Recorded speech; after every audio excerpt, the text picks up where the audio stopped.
Following the departure of Brendan Rodgers, with the club sitting perilously above the relegation zone, Leicester City openly wanted Graham Potter, publicly spoke to Jesse Marsch, and ended up getting Dean Smith. Now, with just 7 games left to go, they sit second bottom of the Premier League table with no win since the middle of February, and all this a mere 2 years since they narrowly missed out on Champions League qualification. Hello there everybody, Adam Cleary, FourFourTwo here, and I know on the face of it you can watch any club's descent towards the yawning maw of the Championship and just think, well, simple case of good team is bad now, but just to illustrate something right at the top of this video, this is the Leicester City team that not 2 seasons ago lined up to emphatically win the FA Cup against Chelsea off the back of a second consecutive 5th place finish, narrowly missing out on the top 4. And this is all the players still at the club who were involved that day. So I think the question, whether you're a Leicester City fan or you're not, is simply... Right, so I'll get straight to the point here. The very long version of this is many weird things all happening somehow at exactly the same time, and the short version of this is COVID. Leicester City operate a high-risk, high-reward strategy designed to consistently allow them to disrupt the top 6 and get access to the money in European football, but for several reasons, some within their control and some without, that has spectacularly disintegrated around them in the last 2 years. Now, just to give you a bit of an insight onto what this strategy actually is, if you cast your mind back to when they won the Premier League, this was a massive cash windfall for Leicester City, the likes of which they'd never seen. But the problem with it was, in order to get that same money next year, they would have had to go and win the league next year, or at the very least stayed in the top 4, and of course they didn't. And what that meant was, while they wanted to go out and buy these big players and put them on big wages, as befitting a club of their new status, they had no real way of sustainably paying for that. But what it also gave them, which proved to be way more financially viable than simply winning the competition itself, was a squad of players whose reputations had been massively enhanced across that campaign, but who were originally bought for relatively little money. Over the next few seasons, Riyad Mahrez, Danny Drinkwater, and N'Golo Kante, 3 players who had been signed for a combined fee of around £10 million, were sold to both Chelsea and Man City for around £140 million. And that is when all the light bulbs went off at the King Power Stadium, because if you're one of the smallest clubs in the league in terms of actual revenue, it's very difficult to get into the top 4 consistently. But one thing you'll always be able to do is sell a high-value player every summer, provided you've got one. And so from that point on, Leicester City's strategy was to allow one high-value asset to depart every summer, but then immediately reinvest all that money into several young, up-and-coming, affordable new players. In 2018, they sold Mahrez to Man City for around £60 million and used that money to bring in 21-year-old James Maddison, 24-year-old Ricardo Pereira, 22-year-old Calgo Sonchu, and 21-year-old Filip Benkovic. Following season, Harry Maguire was sold to Manchester United for £75 million, and the money was invested in 22-year-old Yuri Tielemans, 25-year-old Jose Perez, 25-year-old Dennis Praet,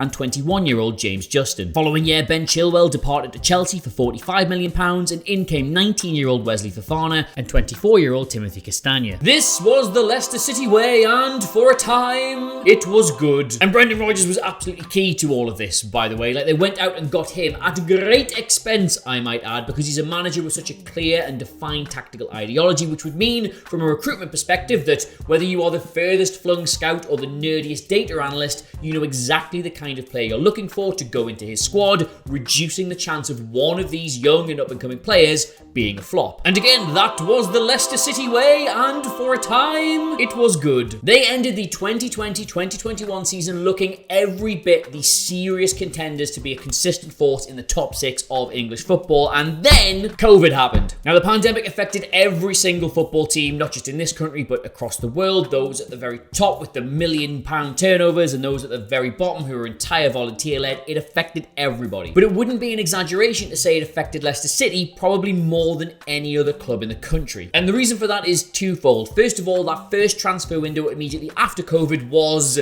weird. Teams were just a little bit more reluctant to go out and chuck money on unproven prospects and put them on long-term contracts when the threat of another shutdown did kind of linger over us all. And that meant that Leicester City simply did not get one of these major offers for one of their prize assets, and thus that stream of income, a really important one, just wasn't there. Of course, that was always going to be a possibility with this model, and Leicester City's owners were well aware of that. They really cared about the club, they were really invested in what they were trying to do, so they were always at the position of, well, if there's one summer where we don't get a massive windfall from selling a player, we'll just put the money up. Don't worry about it. And they did. Leicester City went out and bought 22-year-old Patson Daka and 22-year-old Boubacar Samare, with only Rashid Ghezal leaving for a paltry $3 million. But the thing is, while this represented a sizable cash injection from the club's owners, it was one they couldn't really afford to make. Now, if you don't know much about King Power, the easiest way to explain them is they are a massive force in tourism. They're based out of Thailand and they make most of their money there. But the thing is, and I don't know if you remember this, there wasn't really much tourism going on between 2020 and 2021. We were all just kind of sitting in the house. And that meant that a country that normally had between 40 and 50 million tourists in 2019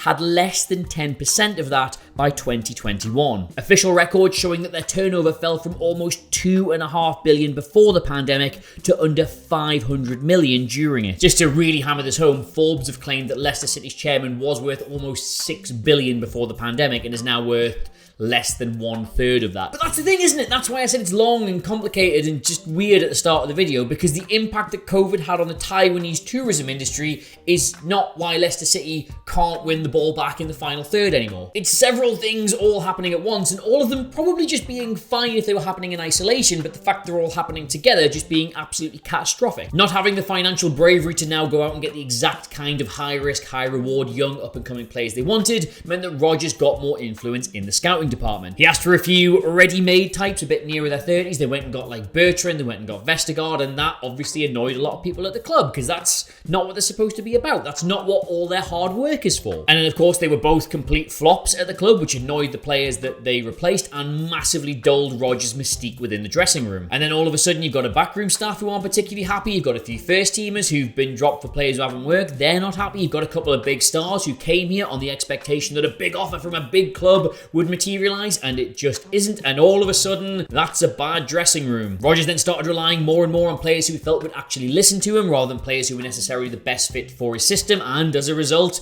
results just started to drop off. The business model did finally kick back into life this season, but it happened so late in the transfer window they couldn't really do anything about it. Like Chelsea put in an enormous bid for Wesley Fofana, which was accepted with like days or hours to go, and that meant they couldn't even spend any of that money in that window. Victor Christiansen, Harry Souttar and Wout Faes did eventually arrive in January, but none of them appear to be of the required standard to ever really massively grow their reputation and do what they're supposed to do, which is get sold for a lot of money. And that's why, and I'm really sorry Leicester City fans here, things look so precarious for them right now, why a relegation could be so devastating. Perez, Soyuncu, Amati, Tielemans, Mendy, these were all players brought in with a huge resale in mind, but whose contracts expire this summer and could all leave for nothing. And beyond those, the two players you would probably say had the most resale value compared to what they spent on them are Iheanacho and Maddison, and they both have 1 year left on their contract. So you combine deals that are running out with the fact they desperately will need to get those wages off their books in the Championship, and all of a sudden they're probably going for relative buttons. And that's before we even get into Leicester City's existing wage budget as a percentage of turnover, which at 85% is one of the biggest in the league and literally butting its head right up against the wall of FFP. And the thing is, Leicester City fans could tell you another 5, possibly 10 other just mad things that have all gone into this, which most other fans haven't even heard of, but have contributed